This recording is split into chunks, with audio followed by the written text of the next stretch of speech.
ఎవరు ఏమి చెప్పినా వినాలి. విన్న వెంటనే తొందరపడకుండా అందులో నిజమెంతో అబద్ధమెంతో తెలుసుకొని ప్రవర్తించేవారు బుద్ధిమంతులు. దేవతలాంటి భార్య కావాలని కోరుకోవడం కాదు, వచ్చిన భార్యను దేవతలా చూసుకోవాలి. ఎవరైతే బానిసత్వానికి అలవాటు పడతారో వారు తమ బలాన్ని ఎప్పుడూ గుర్తించలేరు. తప్పు చేయడాన్ని లక్ష్యంగా పెట్టుకోకు, తప్పించుకోవడాన్ని లక్ష్యంగా మార్చుకోకు.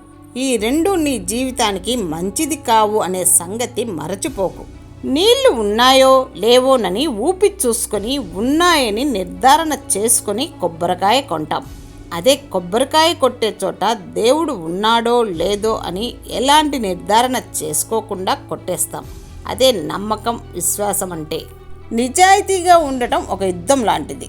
యుద్ధంలో ఒంటరిగా నిలవడం ఎంత కష్టమో ఈ రోజుల్లో సమాజంలో నిజాయితీగా ఉండటం కూడా అంతే కష్టం. అయినా నిజాయితీగానే ఉంటాం. జీవితం అనే యుద్ధంలో గెలవడానికి ధైర్యాన్ని మించిన ఆయుధం లేదు. నమ్మకం అనేది మనిషి జీవితాన్ని నడిపిస్తుంది. జీవితంలో ఏదైనా తప్పు జరిగితే ఆ సంబంధంపై తీవ్ర ప్రభావం పడుతుంది. మనిషి జయించలేని అతి పెద్ద బలహీనత కోరికలు. కోరికలు అపరిమితంగా ఉన్నా పర్వాలేదు, కానీ మనసు వాటి చుట్టూ తిరగకుండా మితంగా చూసుకోవాలి. ఒక్కసారి కోరికలు మనసుని జయిస్తే మన పతనానికి మనమే దారి వేసుకున్నట్లే.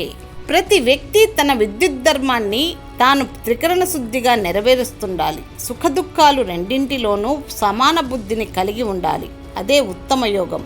దీనిని సాధించిన వాడు ఉత్తమ యోగి. సమయాన్ని సరిగ్గా వినియోగించుకునేవాడికి మిగతా మంచి అలవాట్లు కూడా వాటంతట అవే వస్తాయి. కాలం నువ్వు కలిసే వ్యక్తులను నిర్ణయిస్తుంది. హృదయం మీరు కోరే వ్యక్తులను నిర్ణయిస్తుంది. మీ ప్రవర్తన మీతో ఉండేవారిని నిర్ణయిస్తుంది. నేను ఎంచుకున్న దారి విభిన్నంగా ఉండవచ్చు. దాని అర్థం నేను తప్పిపోయానని అర్థం కాదు. కాలం విలువ తెలియని వాడు జీవితం విలువ అర్థం చేసుకోలేడు. పనితనం, సమర్థత, సామర్థ్యం కలవారికి బాధ్యతలు ఇస్తే మంచి జరుగుతుంది. తప్పుగా ఆలోచించే మనసు కంటే పెద్ద శత్రువు లేదు. పసి వయసులో ఆనందం కావాలనిపిస్తుంది, పడచు వయసులో ప్రేమ కావాలి అనిపిస్తుంది, బాధ్యతలు మోసే సమయానికి తోడు కావాలనిపిస్తుంది. కానీ పెద్దరికం వచ్చాక పలకరింపు చాలు అనిపిస్తుంది. మీ ఇంటికి ఎవరైనా భోజనానికి వస్తే భోజనం కన్నా మీ పలకరింపు కడుపు నిండేలా ఉండాలి. మన నుండి వచ్చే ప్రతి ఆలోచన వెలుగు చూపించేదిగా ఉండాలి. అంతేకాని మరో మనిషిని చీకట్లోకి నెట్టేసేదిగా ఉండకూడదు. కోపం, ద్వేషం, అసూయ వంటి పనికిమాలిన విషయాలతో నింపడానికి మనసు చెత్తడబ్బా కాదు. శాంతం, సంతోషం, ప్రేమ వంటి విలువైన భావాలతో నింపాల్సిన వజ్రాల పెట్టె. కొంతమంది నన్ను ఇష్టపడరు, ఎందుకంటే నేను వారికి తలవంచను కాబట్టి. ఇకపోతే నేను ఇష్టపడేవాళ్ళు నన్ను తలపించేలా చేయరు. ఆనందం, దుఃఖం, లాభం, నష్టం, గెలుపు, ఓటములను సమానంగా స్వీకరించాలి. అదే నిజమైన జీవితం. మనసులో మంచి ఆలోచనలు ఉన్నవారి జీవితాలు అద్భుతంగా ఉంటాయి.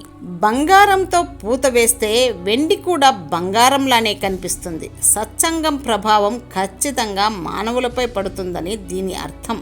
తెలివైన వాడిని బలంతో కొట్టాలి, బలమైన వాడిని తెలివితో కొట్టాలి. ఏ స్త్రీ అయితే వేరే వాళ్లతో సంబంధం పెట్టుకుంటుందో ఆ స్త్రీ ఎల్లప్పుడూ అబద్ధాలు చెబుతుంది. వాళ్ళకి నచ్చినట్టే ఉంటారు, నచ్చినట్టే చేస్తారు. ఎవరికీ తెలియకుండా చాటుగా మాట్లాడడం, కలవడం, తిరగడం ఇలాంటివి చేస్తుంటారు. తన సంతోషమే తనకు ముఖ్యం. ఎప్పుడూ స్వార్థంతో ఆలోచిస్తుంది.